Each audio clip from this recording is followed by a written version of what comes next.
I'm going to start the slideshow now. Sorry, just coming out of another meeting. Oh.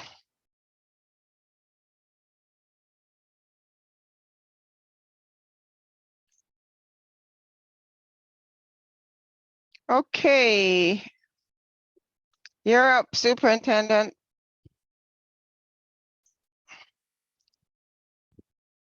Thank you, Pauline, and good afternoon, everyone. I'm trying to see how many folks we have. We have 11 people here with us this afternoon, and there are more that are trickling in. So, Pauline, if you don't mind, I probably want to wait like another minute. I see we have 11 folks, more membership than that. Is it okay that we wait another minute or so just to let folks kind of get in and get settled? Yeah, sure. Yeah. Thank you.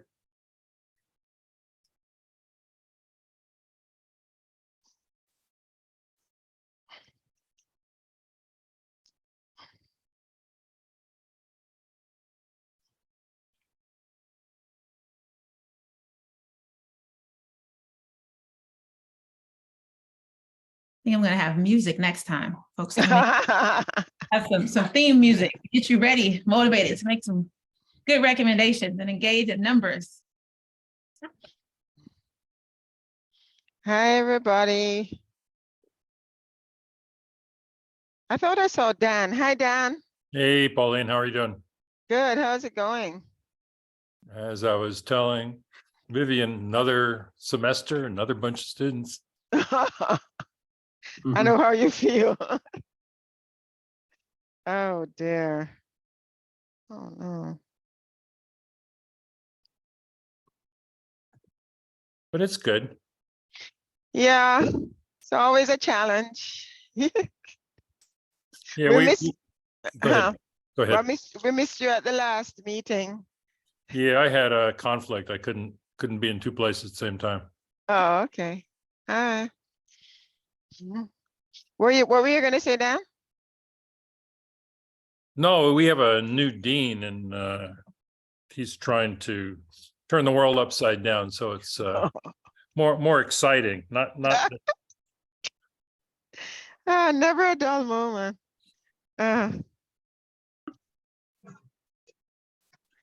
we just went through our second DEI training, and they're training the students, and they're training the faculty, and they're training the staff. Oh, wow. But Oh.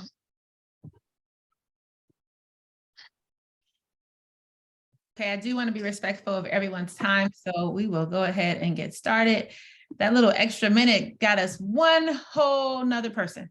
So we are 12 participants, including myself and Ms. Pauline and Ms. Vivian, but I'm going to go ahead and get started. So first of all, I want to welcome you all to our second Superintendent's Budget Advisory Committee. I am Inikia Ford-Marthel, and I am the superintendent, and I will be co-facilitating this meeting with our Assistant Superintendent of Business Services, Pauline Falansby. You all likely know by now, we start every meeting by really grounding ourselves in our mission and our 4 E's. And so Berkeley's mission is to enable and inspire our diverse student body to achieve academic excellence and make positive contributions to the world. And we also offer and want to create learning environments and learning experiences that lift excellence, equity, engagement, and enrichment for each and every one of our students. And we ground ourselves in this, even though we're not here to talk about teaching and learning necessarily, or talk about academics, but because we know that how we allocate our resources, and that is people resources, time resources, and fiscal resources, really should be in service of making this mission real and true for every single student. And so I thank you for obliging me in every meeting by letting us first kind of center ourselves. And even though this slide is at the beginning, I do hope that you hold this mission in all of our conversations. And I hope that as we go through our SBAC process this season, that we're always challenging ourselves to use our funds and to use our resources to make excellence, equity, engagement, and enrichment real and true. Today's agenda is pretty full. So I'm going to quickly go through some of the logistics, and this slide is familiar. We showed it the last time, but we do ask that all of our SBAC voting members or representatives, if possible, please have your screen on so that we can see your faces. We do ask that you rename your screen with your name and the group that you are representing. And I think I'm being a bad model today because I don't think I stopped and renamed mine. But that's going to be really important, particularly as we engage further in this work and start having breakouts and having conversations. We want to know who we're speaking to and what perspective and experiences you're representing. We do also ask that only voting members of the SBAC and BUSD staff engage in conversation. In a moment, we will have public comments, and that would be the only time that a non-voting member should be speaking. Though we always welcome feedback and have public comments at every meeting. After the public comment section is over, the conversation is really centered around discussions, questions, and ideas from those voting members. We ask you to please take advantage of all of our Zoom features, in particular the hand raising signal. We're sharing screen, so we only can see so many faces at a time, and therefore so many hands at a time. So if you do find that your hand has been up for some time and not acknowledged, then that's the time to unmute and say, hey, my hand is up, and we will make sure to respond to you. And then, in every Zoom meeting, you got to have some chat protocols. So we ask that we refrain from using the chat unless and whenever is necessary for the discussion and the conversation. And that anytime the chat is used, it should be specific to the topic at hand at that moment. And then finally, when we get to voting, which we won't get to anytime soon, only our SBAC representatives can vote. Next slide, please. You all are likely Zoom experts, but for those who might have forgotten or who might not be as familiar with Zoom, wanted to make sure you recognize this slide. It's in every one of our decks that orients you to the toolbar while in Zoom, and you will see that hand raising feature is right under, where's the hand raising feature? No, it's not crazy. Now I can't find it. The hand raising feature is down and should be in the reactions section of the Zoom.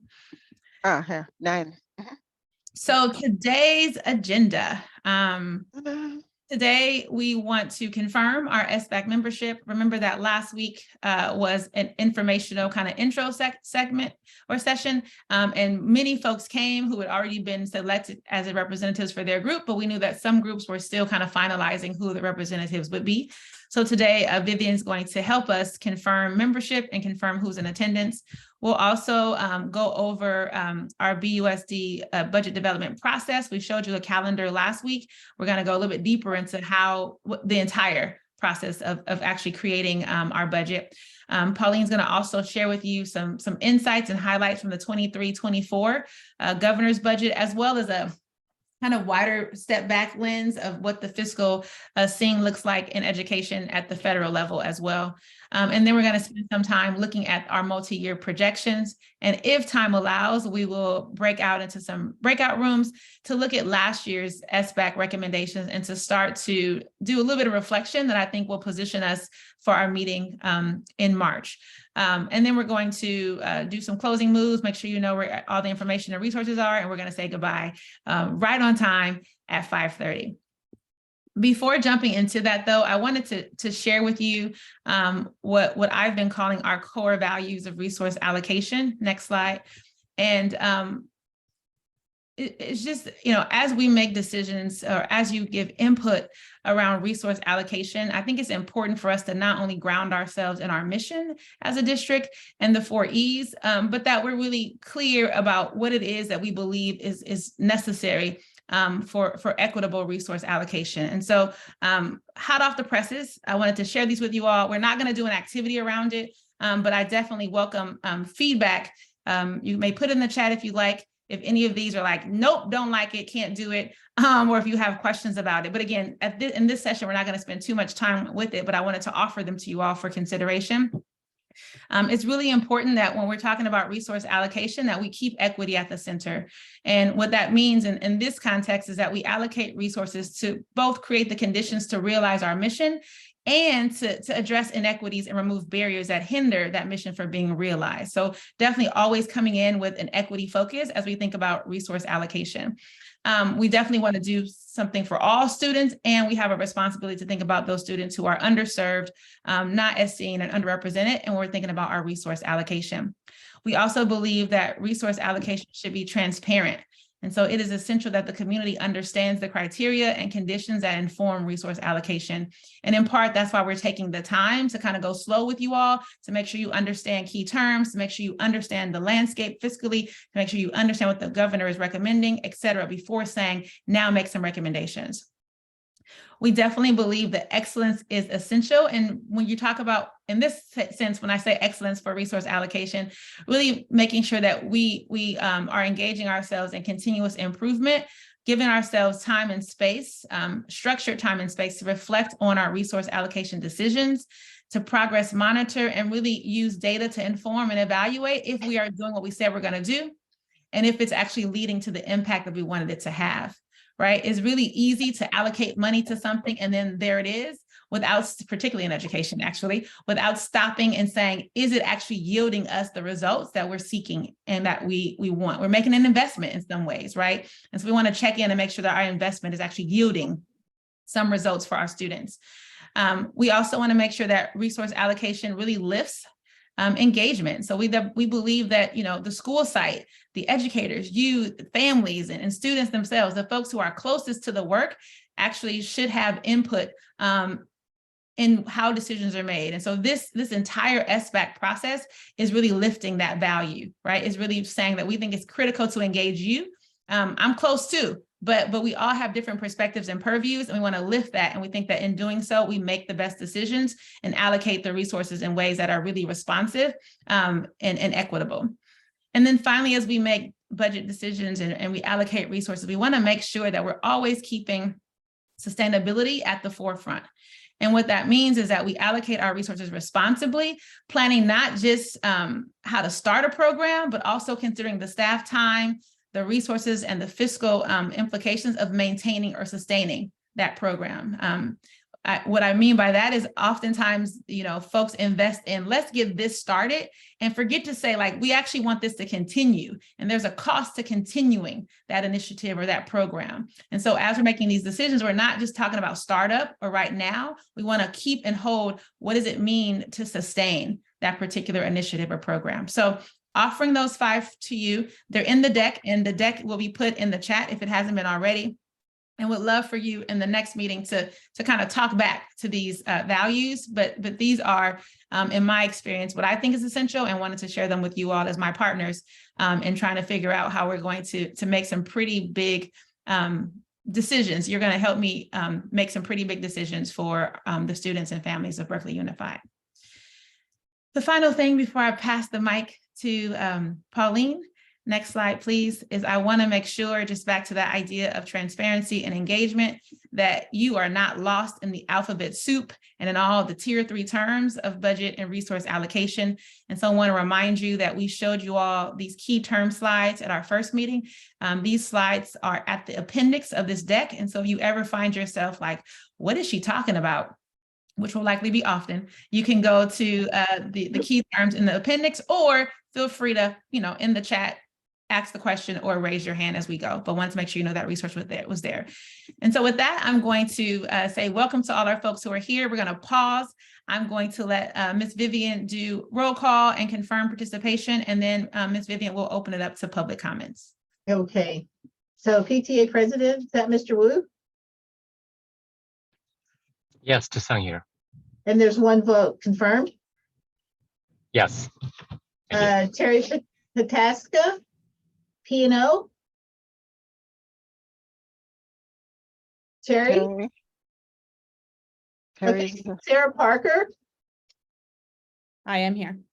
And there's 2 votes for P&O, and I have you and Terry as those 2. Is that correct? That's correct. Okay, and then there's Vicki Davis and Nicole Chabot. Is that correct?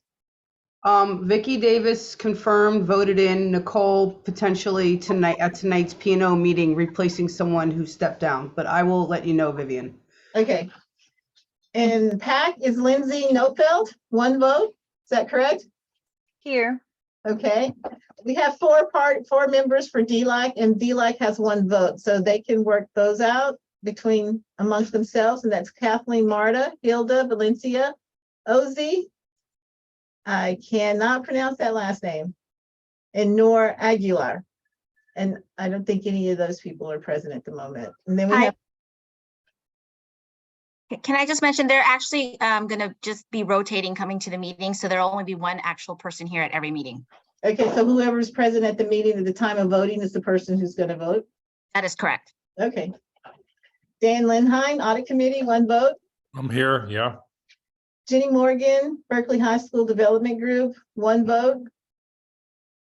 And Emily Nathan, the alternate for Berkeley High School Development Group. They're not present. Natasha? Present. Oh, there she is. Hi, Natasha. Natasha, you have a vote. Thank you. And then we have BCCE President, Jocelyn, Mildred, the Vice President, and Yazid as the 3 voting members of BCCE. Is that correct? Yes, ma'am. Thank you. And then we have Frank Hernandez and Shauna as alternates, correct? Yes, ma'am. Absolutely. Thank you. All right, then we have BFT, we have Matt Myers, Regina Shigola, Lisa Billings, and Janine Waddell. BFT has 3 votes. BFT has 3 votes, Matt, Regina, and Lisa. Is that correct? Yeah, Regina's not here today, but she's in another meeting, but Lisa and I are here. Okay. And then we have Local 21, 1 vote. That's Stephen Collins and Mark McNally. They're not here. And then we have UBA, 1 vote, Tonya Coleman and Pete Gitlin. And they're not here. And then the rest is district staff. There's no vote. And our guest is Ann Dixon. Here. And that's it. Okay. We're going to open up to public comments now. Ms. Vivian, can you check and see if we have any folks in the audience for public comments? Ann Dixon, she's a guest from GESHAC.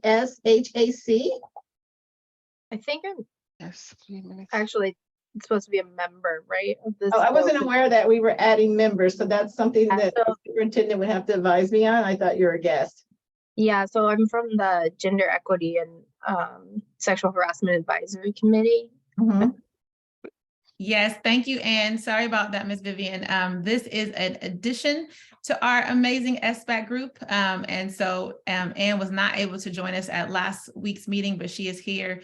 They're here today. Thank you, Anne, for coming. And I will circle back with you, Vivian, because you're right. In previous years, because this committee did not exist, the GSHAC committee is a new committee. It was not part of your original list. But yes, welcome, Anne, and thank you for representing the GSHAC. And just so you all know, GSHAC is Gender Equity Sexual Harassment Advisory Committee, and that is a new advisory committee that we have this year. So thank you for that, clarifying that. And so with that, we're going to, again, Ms. Vivian, check and see if we have anyone here for public comments. No, we don't. It's only members today. There's no one reached out for the link. All right. So with that, we're going to get ready, friends, to transition to Pauline, who's going to take us first through the budget development process for BUSD. Again, I want to remind you that in the appendix, you will find those key terms. But again, as we go through this process or this first set of slides, please feel free to raise your hand or put a comment or question in the chat, and I will be monitoring the chat, and I will ask Pauline to pause occasionally as appropriate to respond to those questions. Again, you are making sure that you wear your hat as you, and also that you're bringing the perspectives, ideas, and experiences and input from the groups that you represent as well. Thank you. Thanks, Anikia. So we talked about this the last time. The budget development calendar kind of drives the major parts of this process. And this is also tying in with our board calendar. And you notice this year that we're actually meeting in the off schedule. Usually we meet right before our board calendar. I think we tried to set up SBAC so that we're actually meeting on the off weeks. And this is just a roadmap. These are the pieces that I'll be bringing to you and the pieces that we kind of focus on in terms of looking at the budget strategy and looking at a target. So first we look at our revenues. We look at what's our existing revenues and we look at what's added to the pot based on the governor's budget. Then we'll look at our expenses, including one-times from the prior year, and we'll also revisit priorities from the prior year. So once we look at our revenues, our expenses, beginning fund balance, we'll determine what do we need to actually maintain a balanced budget, also in light of what we're trying to accomplish for the fiscal year. So to the extent that we cannot afford all our asks or all the asks that we want to move forward with, we would then start to look at cut strategies. So the superintendent is sharing this process with you and hoping that you will be able to get enough information on all these parts to provide meaningful input. And if you need additional information from us, please let us know so that we can help you help us. So, so that's the overall process. So in terms of the governor's budget, this is one of the pockets that we're going to be looking at. The governor had his, well, I attended the governor's workshop a couple weeks ago, and this is the main takeaway from the governor's budget. This was presented to the board at the last meeting, and now I'm sharing it with SBAC. So this is just background information on federal funding. And we can see that in terms of the K-12 programs, there is $45 billion, and there is intention of funding Title I and other areas that will be developed as we're looking at the federal budget. But this is the overall landscape for federal funding. Special education, there is an increased funding for special education. I'm not sure if Sean is in attendance. This money will be given to us by our SELPA, but we know that there is increased federal funding for special education. So in addition to them getting the COLA, we're also on state funding, we'll also be getting additional federal funding. And this will be provided in as we get additional information, we'll be sharing it with you.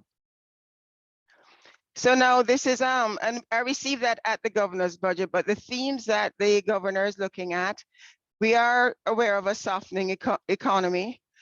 He's focused on maintaining programs. He might be trimming others.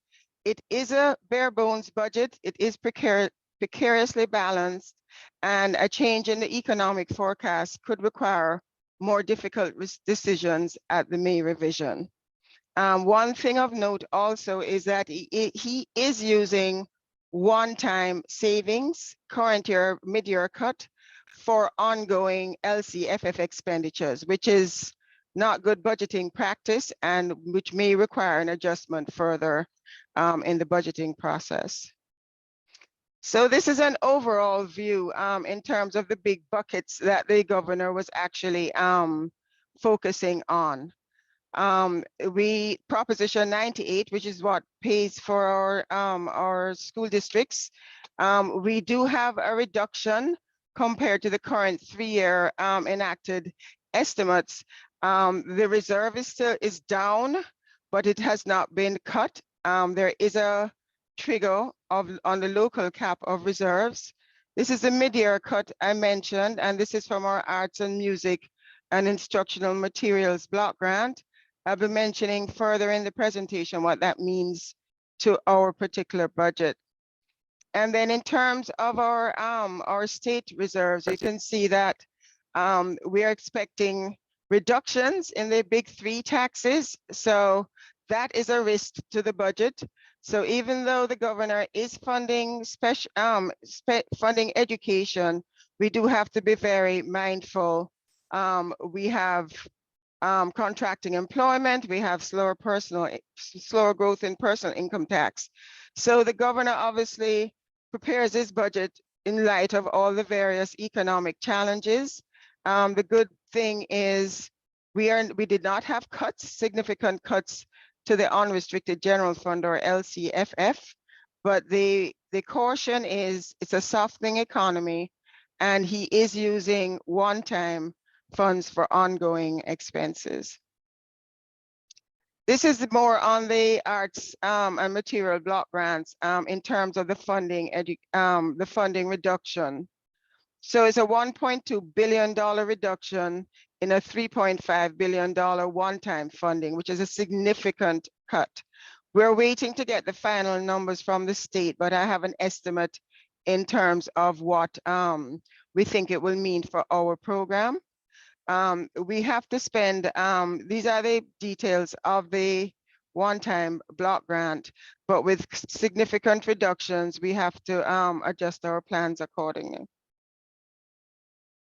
Universal transitional, we're now in the in 2023-24, where there's a slight change in terms of the birthdays that we're looking at, and this will be ramped up through 24-25. It's now at April 22nd, and there is additional funding for TK that I'll be talking about as well. Pauline, So that's, can I pause you right there, because we're about to go into kind of what the implications are for BUSD's budget. And so I wanted just to pause and see if anyone has any clarifying questions or just any questions at all about what Pauline has just shared in terms of either the federal forecast or the governor's budget. I see Lindsay's real hand. Lindsay. I was wondering what the cuts to the arts, music, and instructional materials discretionary block grant means to us. I think that's on slide 16. Is that have to do with Prop 28, or is that before that? That's a separate funding source. So this is a one-time block grant that we had. If you may remember, last year we were talking about a $13 million unrestricted funding that we would be getting in the budget in 22-23. When the governor adopted the budget for 22-23, that funding that we thought was going to be unrestricted was reduced by about $2 million and was actually restricted. So we got it in two pots, and this is one of the pots that we received it in. It was the Arts Instructional Materials Block Grant. So this funding was not as restrictive as the other funding that we got. And I will be talking about the overall impact just to the bottom line in terms of funding for this. And we'll be looking at the detailed plan, how it would impact actual proposed expenses at an upcoming meeting. Lindsay, does that answer your question? Lindsay, is that, yeah. Yes, I mean, it's always very complicated, probably more complicated than it needs to be, but that does answer my question, and I'm thank you so much. Yeah, I would say one thing to add to that before we get to Matt's hand is that this is a proposed mid-year cut, right? And so these are dollars that school districts and schools were expecting, and in some places are already encumbered. And so when you think about the unrestricted general funds, is kind of for, even though this is a restricted funding source, we want to keep that in mind because we might have to move some expenses and costs elsewhere if this money does not come through. Mr. Matt Meyer. Hey, this is a quick question.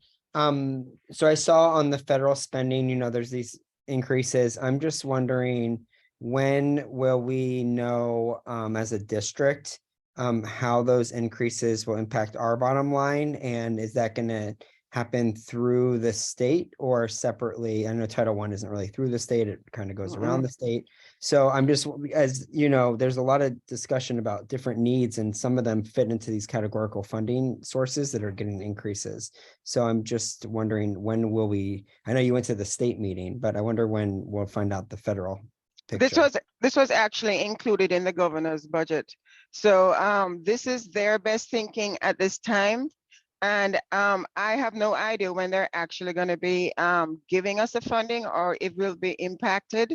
We know that he's reserving funds for Title I, and then the English language acquisition. Some of these we might not even be qualified. We might not qualify for these, but we will keep an eye out on all of these funding streams and try to track to see which ones actually relate to us.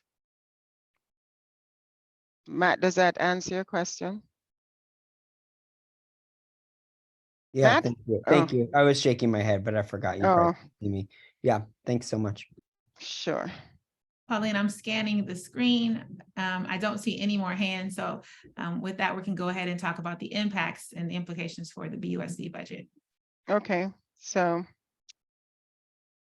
righty. So, so the good thing about our LCFF, and if you remember from our definitions, this is our funding for our checkbook, if you will, our operating expenses for the unrestricted general fund.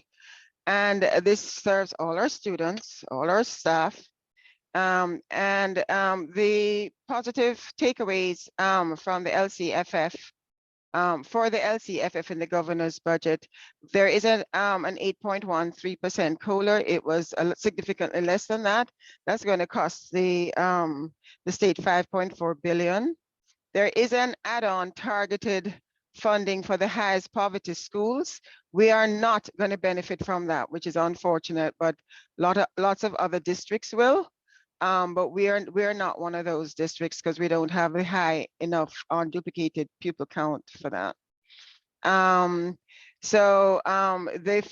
that ties on to the add-on funding, funding going to schools serving high percentage of schools eligible for federal. It's not free and reduced, it's only free.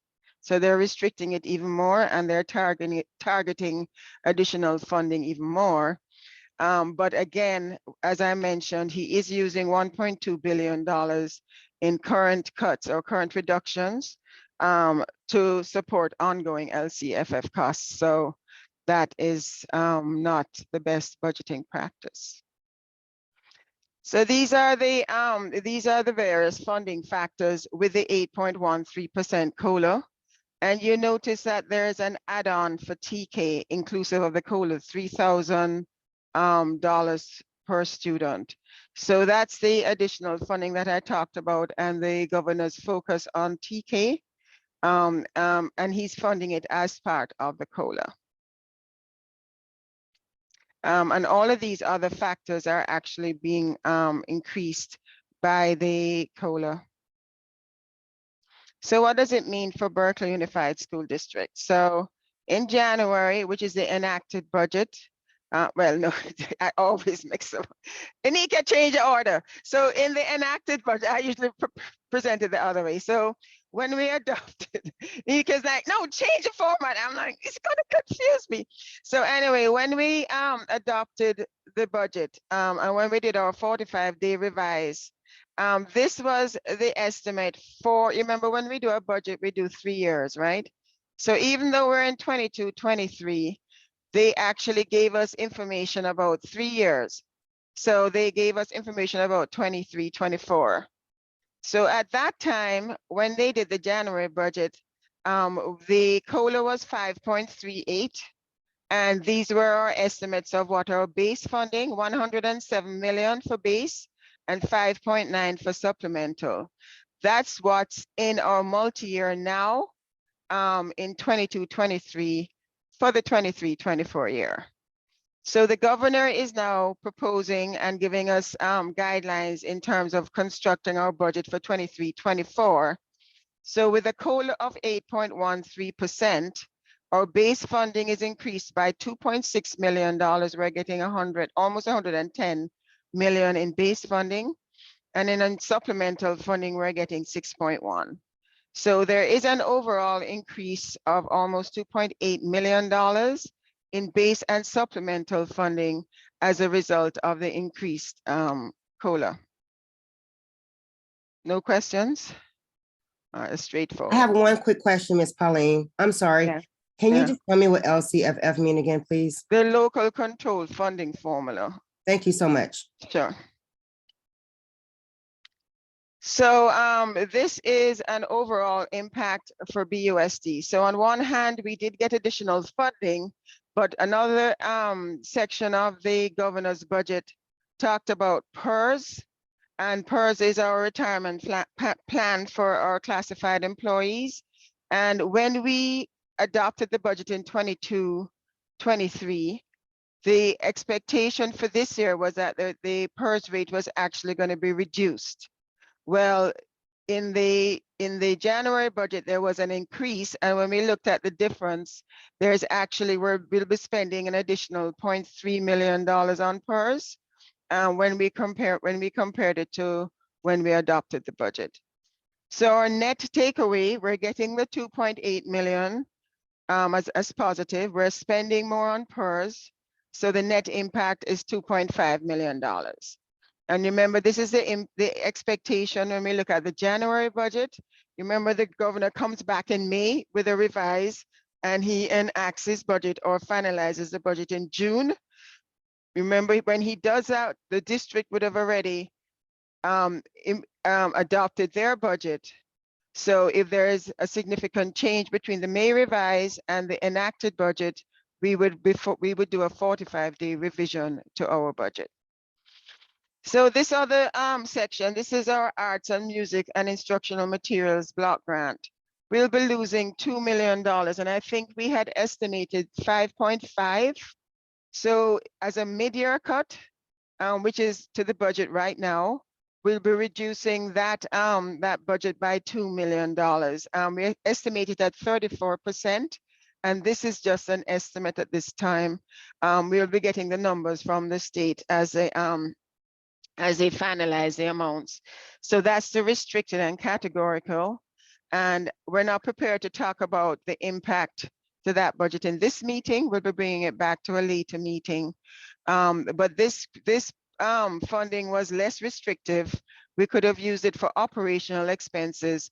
And one of the things that we had thought about using this funding for was to reduce the our borrowing from Fund 20. But now that it's restricted funding, we have to revisit that. And then with the reduction, we also have to revisit it even further. Any questions on that? Lindsay, does that answer your question? Yes, I think I actually remember you kind of pushing that almost $6 million into categories at the end of late last year, correct? It was a lot more. It was like with the 2 grants, it was 13 we thought we're million? gonna get, it was 13 million. And then when the funds actually came in, it was closer to 11 in the pocket. So when we did the 45-day revise, we got more in the unrestricted general fund, and then the amount that went into the restricted funding was less. Matt, you have a question? Yes, thank you. So I have 2 questions. Hopefully they are easy. So this is a one-time cut of a multi-year block grant. So my question is, we cut 2 million from the overall. It was money that we were spending over a course of multiple years. So I'm wondering the impact of that on the multi-year projection. Is the plan to cut all 2 million in the same year? Were we spending it all this year, right? Because I think we had like 3 or 4 years to spend this money. And maybe until we kind of see like, what does this pay for, and what's going to be cut from it. It may be hard to tell. So I'm assuming this is a one-time cut, right? That's my assumption, right? And I guess that's what I'm asking. And then my second question, and maybe you don't know yet, because I know there's a lot of uncertainty around this, is that, with Prop 28, I'm pretty sure the governor is building that into somehow, even though it is restricted, this idea of I don't know if he's building it into the 8.13 unrestricted, general fund LCFF. If not, I heard this was somewhat of a swap, although they're not equal, right? So are we going to see Prop 28 funds separately, right? You know what I'm saying? Yes. Or is it already in these books that you're presenting to us? No, it's not anywhere here that I'm presenting to you. It's totally separate. So in theory, I know we didn't necessarily spend the money on arts, music. And then, I think there's a bigger question, and that's around supplanting versus adding, and the whole theory doesn't make any sense to cut arts, music, and instructional materials and then say you can't supplant if it's literally supplanting the money that we have. So that's not an issue that you can resolve necessarily, but I just want to raise it that it's something we're gonna have to grapple with. How to spend that money while we're cutting other money that we possibly were spending on some of this stuff. Mhm. Can I just add one thing just to that commentary, Matt? I want to, we don't know what's going to happen. The arts and music and instructional materials block grant, we've been asked to hold, like anticipate it might get cut. I want to make sure folks don't walk away with and we're definitely getting cut this $2 million. There's a whole bunch of folks lobbying and trying to get that to not be the case. So we're putting that on there kind of like as a placeholder for ourselves as we think about future budgeting, but just wanted to make sure it's clear that it's not necessarily confirmed that these cuts are being made, but it definitely is kind of like, you better hold on to it just in case, because it's likely. So wanted to make sure the rest of the Thank group. you. That's really helpful. I know that my team is also lobbying. Lindsay, what's your cat's name? I've got 3 cats and they all join me on Zoom calls. I just saw a tail go by. That's funny. So, Ridiculous. okay, so do I have any questions about the overall funding before I turn our attention to the multi-year? Matt, no? Okay, good. Okay, so this is our multi-year projections, and this is the multi-year that I had brought to the board for at the first interim. We have the changes in the COLA, and you can see we got a huge COLA in 22-23, which we all know about. 23-24, that was a 5.34, it's now 8.13. Our funding assumptions are the same because we have the benefit of being funded on the prior year, and this is the 3-year average. There is a reduction. This is when we're in 24-25, we're forced to look at our actual ADA. We're hoping by then it would increase, but for now, this is what we're looking at. Our unduplicated pupil count and percentage. The count is the same. This is the percentages are averaging in the software that we're using. So these are the assumptions we're working with as we're building our multi-year funding. So as I mentioned, when we're in 22-23 and we look out for 2 years. So 23-24 and 24-25 are our out years, as we call them. So you can see the increase in the governor's budget, $2.6 million. Because our focus is 23-24, that was what I shared. However, there also is an increase in 24-25, which is not the year that we're discussing, but because it's in the multi-year, I had to show it at this point. Supplemental funding, that's a 0.2. So our LCFF funding is $115.8 million. So with all other state funding and local revenue, we had no other projected changes there. So we're looking at a revenue of $120.2 million, which is a $2.8 million more than we talked about. And then we look at our expenses, the increase in PERS, it shows up in both years because it's an ongoing increase, decrease, increase in PERS and a decrease in our ending fund balance. So expenditures, we're putting them in as negatives. So we can see that our expenses went from 103.3 to 103.8.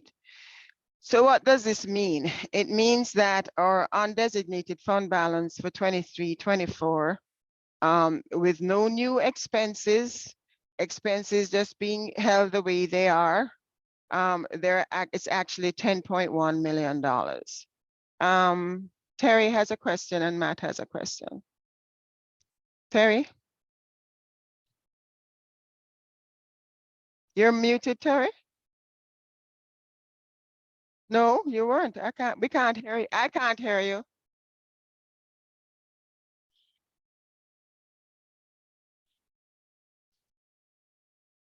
It looks like she's still muted. Is She was muted and then she unmuted and we still can't hear her.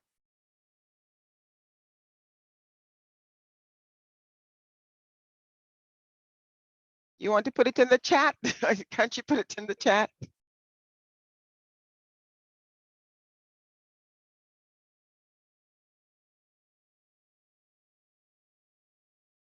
All right, let's take Matt's question, Terry, and we'll come back to you and see if your audio works.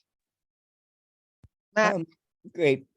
So in the 23-24 multi-year projections on the expenditure side, does that include all negotiated raises as of this point? yes, it does. Okay, thank you. We build it based on all the information that we have at the time available, and we knew about the raises in 23-24. So it's already included in them. Any luck, Terry? Do you want to put it in the chat, or did you put it in the chat? Can someone check the chat and let me know? Pauline, sorry, I meant to follow up with one more thing. Are there any other expenditures that we know about that that are not built into this 108.3 or 6 projected expenditures? We're going to be sharing that with the group in terms of when we're looking at prior year. I mean, now we're going to start looking at all the expenses that were on one-time funding and then starting to look at the district's priorities. Or And variances between adopted budget and the first interim, perhaps? Right, so nothing, it will be here. So we're looking at expenses and I'll be sharing another screen with you. Great. The other areas that we'll be looking at as well. Pauline, Terry's question's in the chat. Do you want me to read it? Yes, please. Sure. Does the ADA number include what the district policy is for accepting transfers? Meaning, does the district expect the number to go up based on bringing more kids in? So Terry, only if this ADA does not include transfers at this point, because we're in this year, we're not being funded on actual ADA, we're being funded on an average. So if we have enough kids in that increases this average, then that will increase our ADA. And that's true for both years.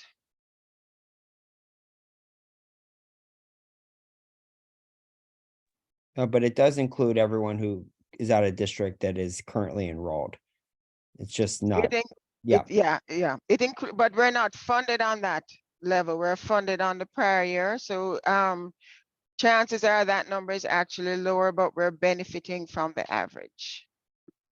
So for 23-24. I don't know that everybody looks puzzled. I can go over the ADA chart. We actually have responses to the questions on the Jamboard, and that was one question. So if time permits, we can go through the responses to the Jamboard, and that hopefully that would help answer this ADA question. No other questions. So just want to bring your attention to this line items, other sources and uses. This is an interesting number because it reflects the money that we get in from other programs, and this is where BSEP gives us our contribution. It looks at the money that we're using from Fund 20 for operations, and it also looks at one of our major expenses, which is special ed. So this slide goes into, this is straight from our first interim book. So you can see that we're projecting these projections for BSEP. They already include the 6% increase in salaries. So you can see the 7.4, we're expecting to get an 8.1, and we're keeping it flat, but that's assuming that our contribution to special ed is at $25.3 million.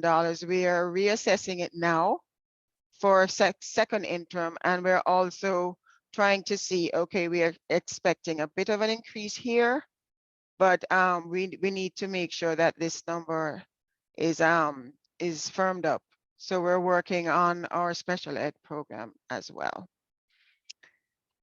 Any questions? Pauline, I'm scanning the screen as well for questions. In the interim, because a lot of the questions that were put in last week's Jamboard are relevant to kind of some of the things you were talking about, if you don't mind that we go ahead and skip to slide 30 so that you can go over maybe some, if not, I don't think you'll be able to go over all the questions in the Jamboard, but if you can highlight some and also let folks know where they can find the responses, and then we'll go into our reflection activity. So if you don't mind advancing to slide 30. And then talking about the Jamboard and some of the responses. Okay, so Matt had a question. Is it related Sorry, to? I have lots of Oh, questions. no, sorry. That was, sorry, after hands. I apologize, Matt. I didn't see your hand. Yeah, so I'm just looking at the 22-23 Fund 20. I see that it looks like there's a transfer in from Fund 20 into 22-23. I also noticed that, there's a significant ending fund balance in 22-23 based on the prior slide, right? So I'm just wondering about. This amount was when we built the budget, there were expenses that we said COVID funds. We thought we're going to get COVID funds or Fund 20. So we used Fund 20. So this was about specific items that Item.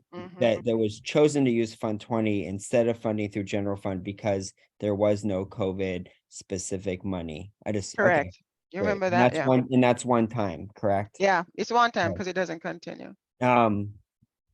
Okay, great. Thanks. All right, so I'm gonna go to slide 30 now, which is right here. So so there are several I think the Jamboard was a great idea. Thanks, Anikia. Thanks, Jessica, who's not here. But in terms of these responses, there is a link to the responses here, and I think there are lots of, what time is it now? We may have enough time. So so what I tried to do here was to link some of these responses. So I will probably focus on this one, enrollment versus total budget by year. What I have here, I have the enrollment. Some of these we haven't gotten to, by the way, so we'll share those at a later date. But most of them we've responded to.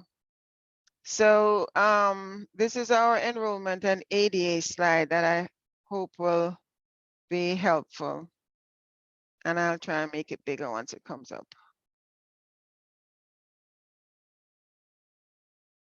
Why won't it come up? All right, so let me try and enlarge it.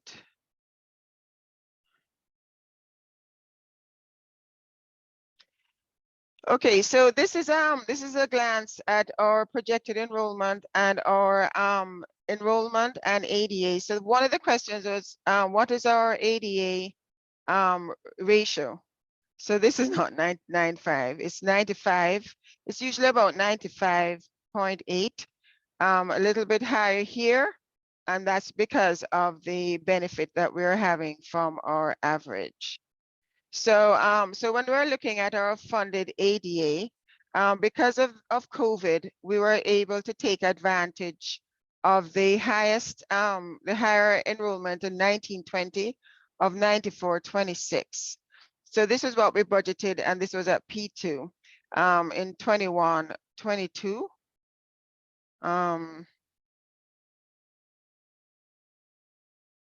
Do this.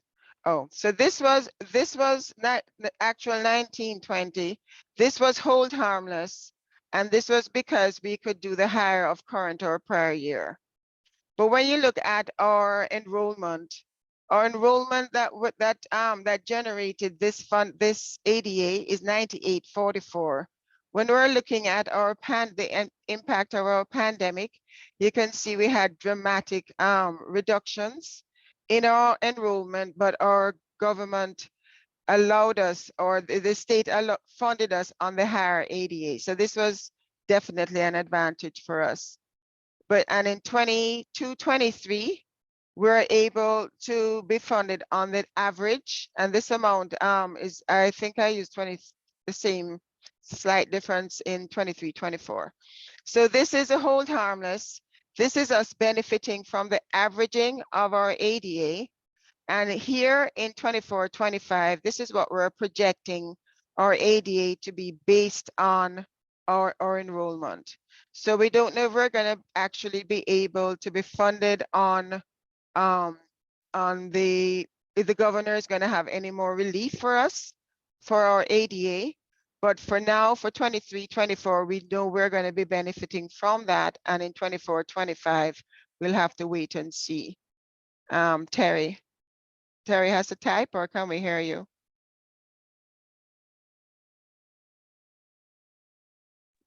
We can't hear you, Terry. You probably should type it. Sorry. No, don't give up.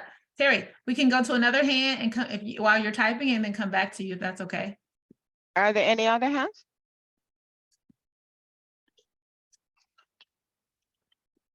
Matt. Sorry. I waited. So the 3-year average that we were able to use last year, my question is, was that a one-time calculation, or is that is that the new way we can calculate ADA? I think it's a one-time. And I have to clarify that when I looked at the we put in the actual numbers in our calculator, and this is the results that we're getting. So the average, we can use the average for 22-23, and we get the benefit for 23-24.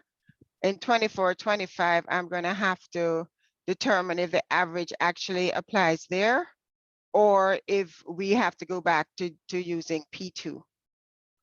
So it's not clear to me, and I'm not sure if it's clear to anybody else at this time, but I will look into that and get back. So 24-25, if we could use the average of the previous 3 years, that number will go up, right? From 8,975. It wouldn't be as low as this, because this is just the number without That's a real percentage of enrollment, as opposed to. Right, and if our enrollment goes significantly higher and our P2 goes a lot higher, we can obviously use a higher of the two.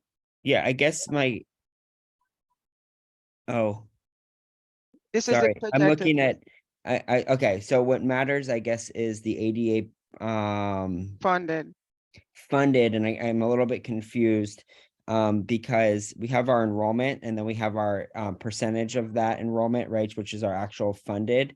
And if we can use, let's say we go back to the old system, which is like this year or prior year, right? That's the other way of doing it.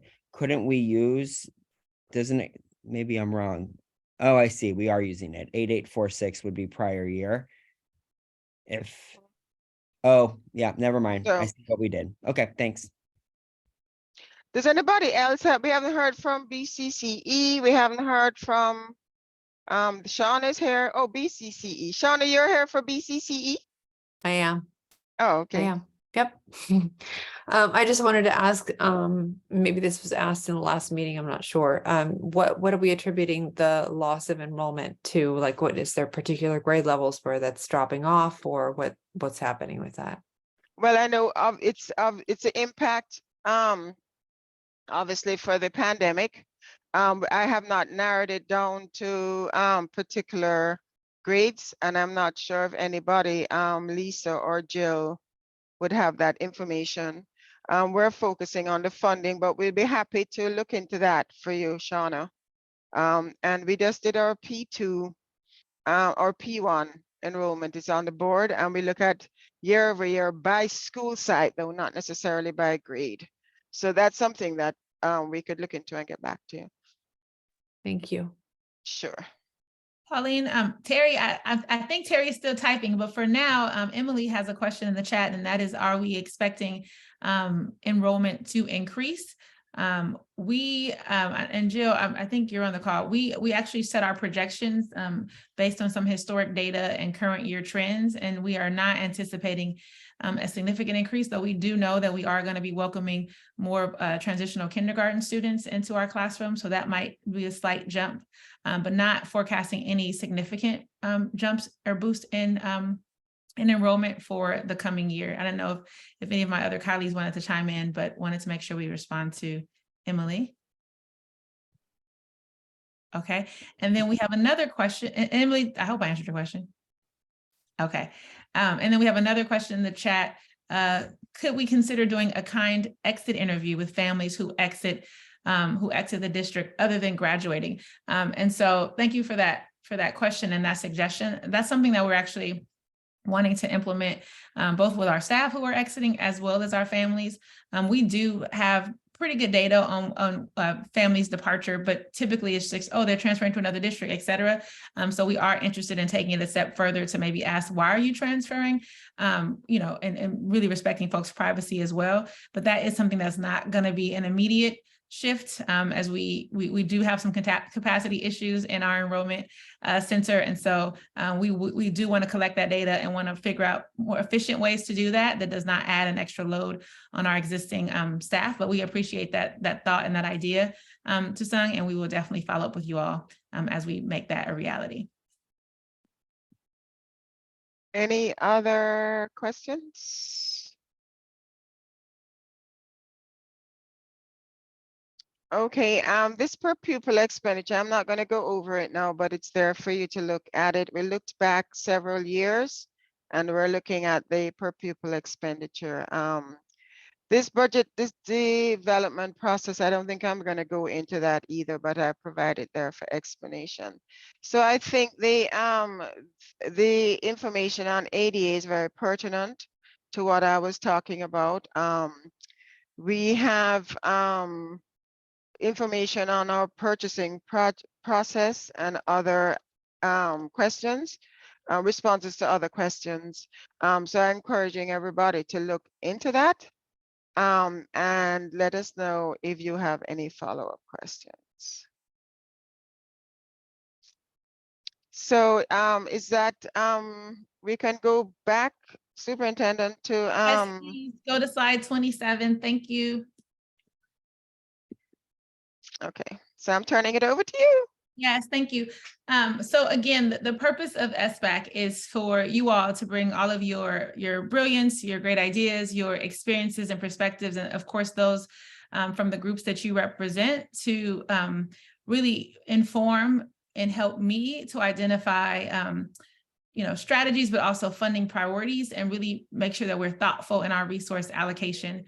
And we know that this group, some folks who are continuing members and some of you all are new, but this group last year came together to make to give some input and make recommendations to the previous superintendent around priorities and how and where and what should be funded. And so before we start to engage as the 2023 SBAC committee, even though that says, oh, that does say 2022, as this New Year's committee, we want to actually give you all some time to see what was recommended last year, to see what was funded last year and how that was funded, because we know that the work that we're going to do, the work that lies ahead in our future meetings, is for us to have some conversations around what we want to continue to fund, but also what are some new needs that we have as a district, and then kind of grapple with all that, knowing that, as this quote says on the screen, we can do anything, but we can't do everything. And so I am counting on you all to help me make some really hard decisions. And I think that in order for you to do so,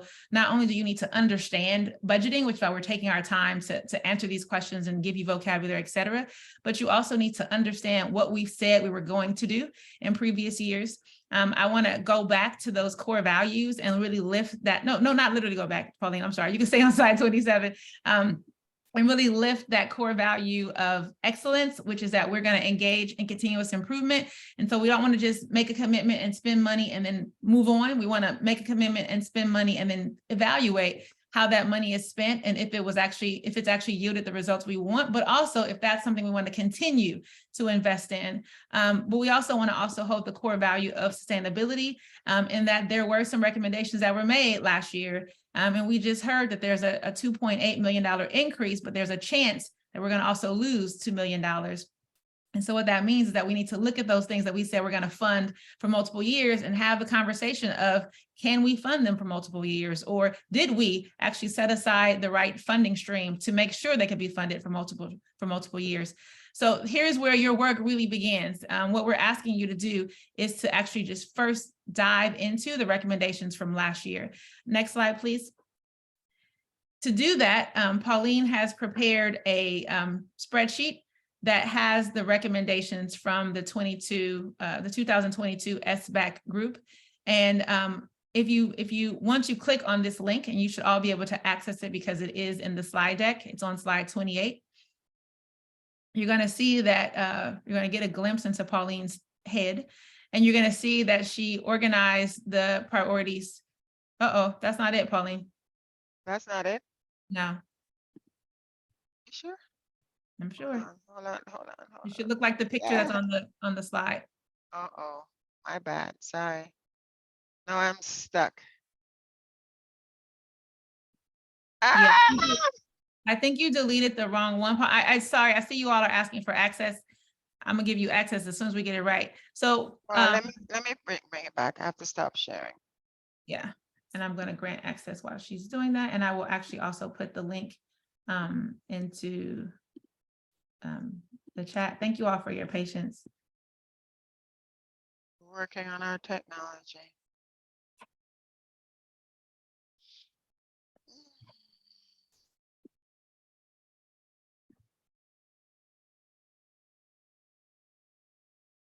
You should be able to, you all can refresh your decks and see if you can get into the link now. I've also put it in the chat for you.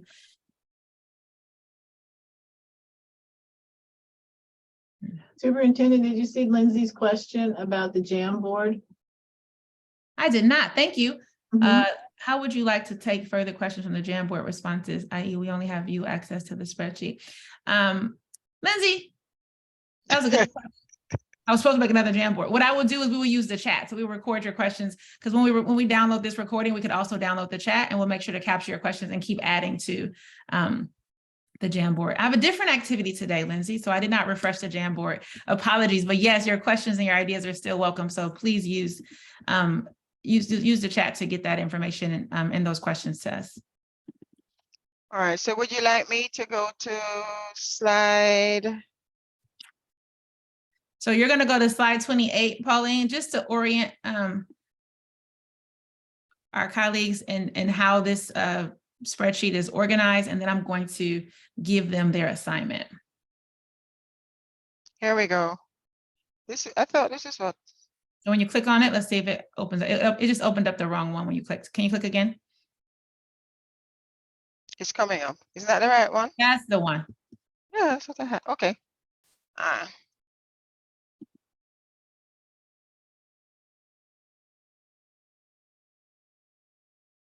Okay, you guys can see it. I'm making it a little bigger. Let me make it a little bigger still. Okay.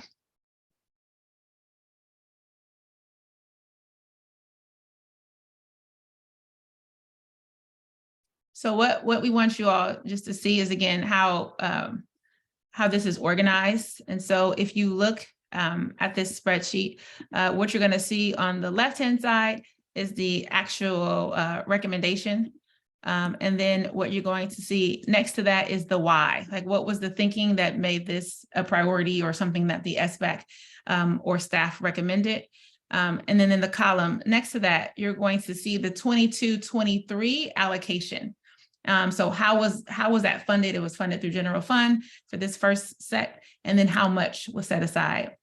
You'll notice that some of it, there's one column that says ongoing, which is column C, and then one that says one time, column B.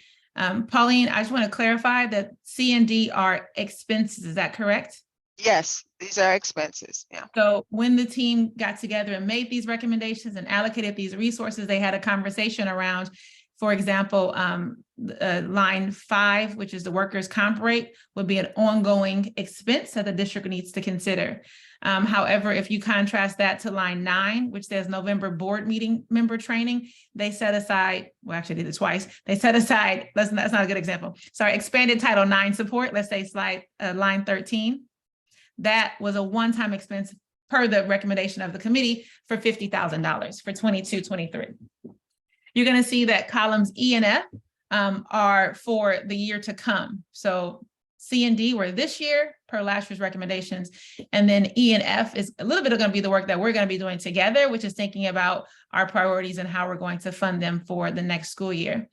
What you'll also see is in column G, the superintendent at the time and the staff went back and looked at these recommendations and then kind of, had a conversation around which ones are essential, which ones are desirable, and then which ones are least desirable or, or least of less of a priority, at least at that time. And so those are labeled and numbered 1, 2, 3, and they're also color coded, green, yellow, and red. And then the last 2 columns are SBAC votes. And so the SBAC team, the superintendent came back to the SBAC team, and the SBAC on May 25th voted like, yes, go for these things, or no. And sometimes there were some additional questions. So you will see that there are mostly yeses. And then, for example, on line 19 for the LCAP consultant, the SBAC said, nah, let's not do that. You will also see in column I is the board's decision, the board's vote. So SBAC made some recommendations and voted on those recommendations. And then those recommendations or those same items went to the board, and then the board decided what were yeses and what were nos. As I scan, it looks like the board was yes to everything. So that's interesting, but they were yes to everything. The one example of a no that I see, again, the one example of, I'm gonna give you the answer, I won't do that. So that's the first several lines. Then you're gonna notice that starting on line 28, there are another set of investments, another set of justification, et cetera. I want to distinguish these from the ones above. The ones above are from the unrestricted general fund. The ones on line 28 down are now from restricted funds, right? And again, those are funds that have parameters and you only can use them in certain ways. Those also might be funds that are only going to last for so long. They're going to last for one time. And I don't want you to get bogged down by the funding sources or anything like that. I just wanted to orient you to what is here on this spreadsheet. And the reason why I wanted to orient you to that is because we are going to send you all in breakout groups, and we're losing time, to just look at this document and to start to take notes on what you notice. What are your observations? What questions you might have? Next slide, please, Pauline. So as a group, you're going to go into your breakout. You all have access to this particular slide with this spreadsheet, and you're going to just look at it and you're going to have a conversation. What do you notice? And there's a template for you to fill out. You're going to also answer, what questions do you have? Maybe you're new and you're like, why did they decide to put this much in this section? You might want to put what's missing. Like, I don't see any money set aside for soccer balls or whatever it is. You might have a conversation around what more do you need to know? So what additional information are you looking for? Or maybe you notice something for, a resource allocation for SPED, and you want to know, like, hey, was it actually used, or how good did it work, et cetera. I'm going to put the link in the chat again for you. But again, this is not for you to make any decisions. This is not for you to draw any conclusions. This is really for you to just ground yourself in what this committee said last year we wanted to do, and what then the board approved for us to do. And it's going to be a way for you to also understand and see how we've been spending our dollars. So if you go onto slide 29, that's where you'll see the link to the reflection template. Pauline, can you click on that link, please? Sure. When you get there, you're going to be like, what? It's going to require you to make a copy, because we cannot have 20 of you guys all in the same document. So we're going to ask you to make a copy, and that's going to be the template that you and your team work on. We are going to ask if there's one recorder or, one template per team. There are, how many of us in this group? There are 21 of us here. And so, Ms. Vivian, I am going to ask you to make the breakout groups. Do you mind doing that? No, not at all. Should it be random, or should I assign people based on? Oh, we random. Okay. Random. Right. We're going to do some affinity groups and some, pre-done ones later. I understand some folks might have to leave. It's okay. We will also have some time to do this at our next meeting. So we are going to actually, because of time, only give you 10 minutes to play with it first. Fill out the form as best as you can. It's important that you put your names on your form, because when we come back next time, we will put you in the same groups to give you some more time to look at these recommendations. So again, all you're doing is just making some observations, looking at these recommendations on this spreadsheet, and then we'll come back in 10 minutes. So 4 breakout rooms, 5 people each, is that sufficient? That is sufficient. And I will also make sure you guys know, again, it's slide 29 And when you click on that link, it will take you directly to the template. As well, on the template, we have the spreadsheet that you need to reference for recommendations. Okay, you guys, here we go.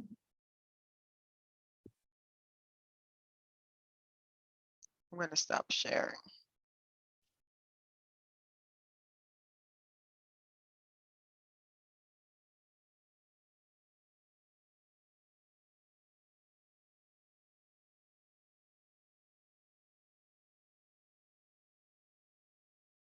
Terry, you're in breakout room 1.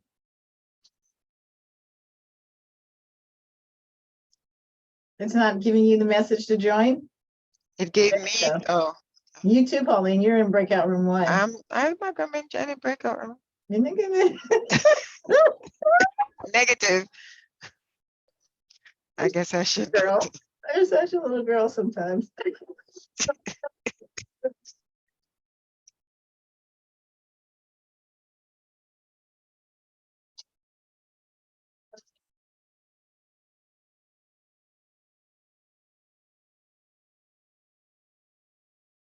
It was when you got here, but now it's not. No,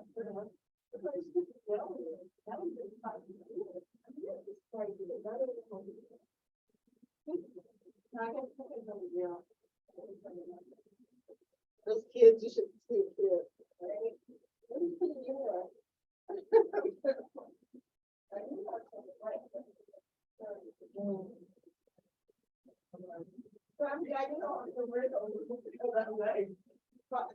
We did last year, remember?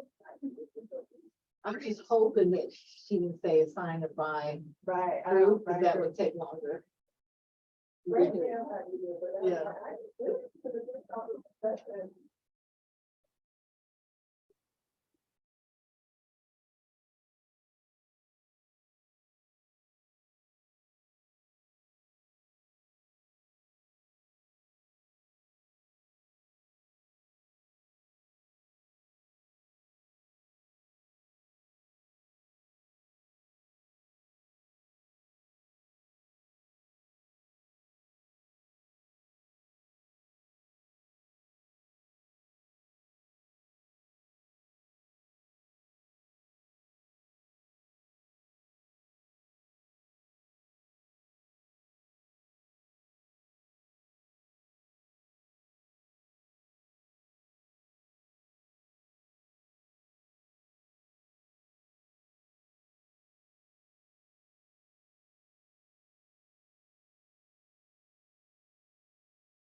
Sorry, I'm the recorder and I exited myself from my room and I was Oh, we talking. got swiped out. Yep, that's what happens. Right. I'm gonna wait for I see two of my team members. I'm gonna write down what I was gonna say in the what's missing, and then you all check me on it. Taesong, I'm gonna write down what I was gonna say in the what's missing box, and then check me on whether or not this would navigate that. That's kind of funny. It's almost the equivalent of you just leaving the room while you were talking. Right. It's like drop the mic and leave, or like Yeah. I'm going to leave. It Either was way. no, she was mid-sentence. And well, yeah, that's a really good question. Let me, you know. It Ms. was both. Mildred- It was both. Yeah. Ms. Mildred, can you go on the chat? I mean, can you go into our template and add your question? I'm sorry. I know we got. I was talking while and you left while I was talking. No, I didn't leave. They yanked me out. This is the nature of Zoom. It's very disrespectful. I wanted to show you a consistency that I saw in the African American programs that at Berkeley High that I saw that was really consistent that we totally support. Ms. Mildred, I said go on the template and write it, and you told me that. No.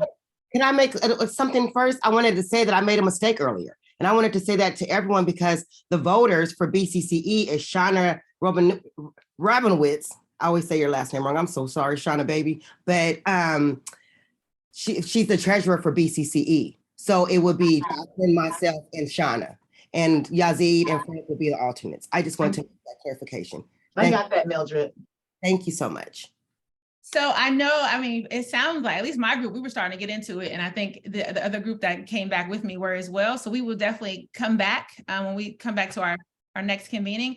We'll jump right into these recommendations because we really have to understand these and understand how they were made and ask some questions because we have these recommendations to consider because as you likely observed, there's a lot of them, if not the majority of them say ongoing, right? And we got some stuff going on that wasn't thought about last year, right? So we have some new needs that we need to consider. And that's why I'm so glad y'all here because it's going to be hard to figure out how do we allocate our resources responsibly, how we making sure we're clear on what our priorities are, and how I should add another core value, which is stability. I'm gonna add that one next time because what you don't want to do is fund something and start something and be like, just kidding, we're gonna take it away and now we're gonna fund something else. So we just got ourselves another core value. So want to appreciate folks' time and your true and active engagement. I do want to ask that if you were the note taker from your group, to make sure that you put the names of all of your group members in your template, because when we meet next time, we're going to go back into those groups.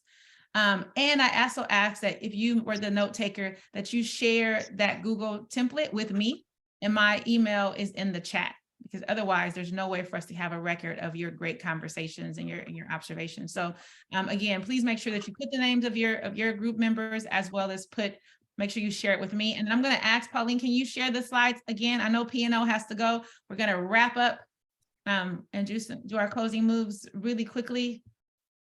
And the teacher in me is going crazy because I planned the lesson and then like, oh, we ran out of time.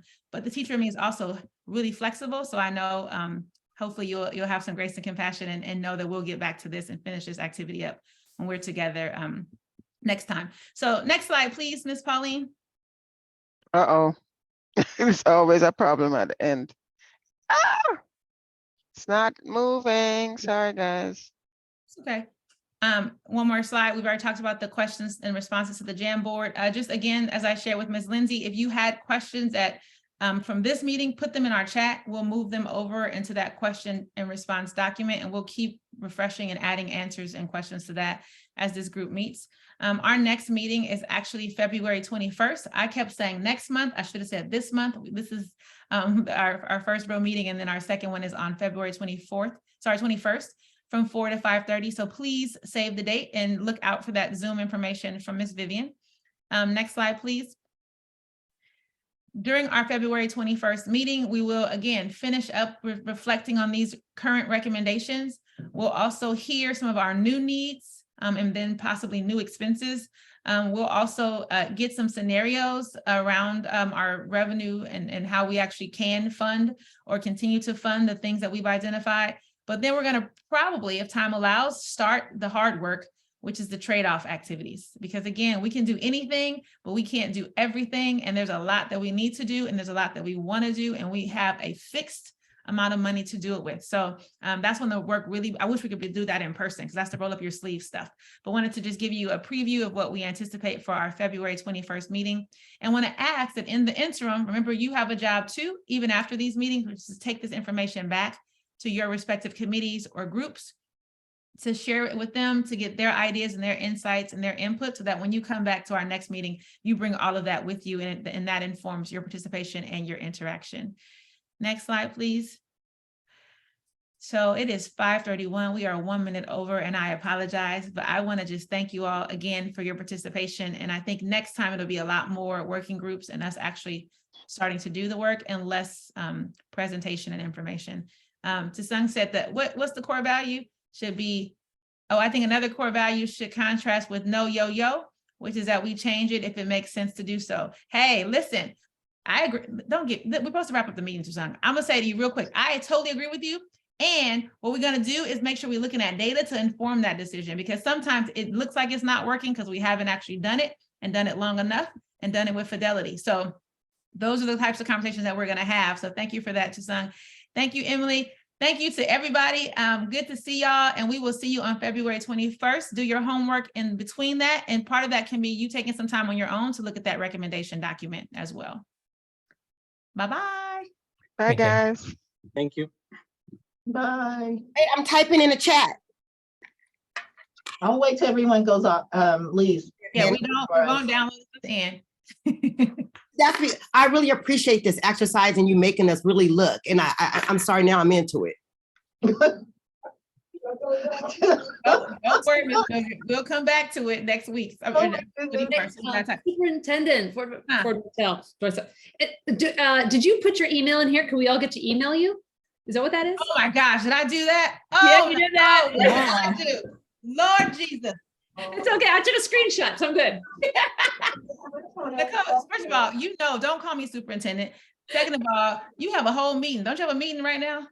I do. I have to jump to that one. Yep. Good to see you. See you later. Bye. And thank you for coming. Sorry that we didn't get you the information for the first one. It was an info session, and I'm happy to share with you the slide deck. Yeah. If you could just share that with me, that'd be awesome. I appreciate it. Okay. I sent it to you, Ms. Vivian. Thank you so much. Okay. You're welcome. Thank you. Thank you, Ed. Thank you, Mildred. Ms. Vivian, you good? I'm good. Bye. I just gave all BUSD my email address. That's not what I was wondering why you put that there. I'm like, I don't know. You should have said bong. It's okay. I was just blocking everybody. It's okay. Have a good one, Ms. Vivian, and just don't forget to download the chat so we can move this stuff over too. I will. Thank you. Have a good one. Bye. Good night. Bye, Pauline.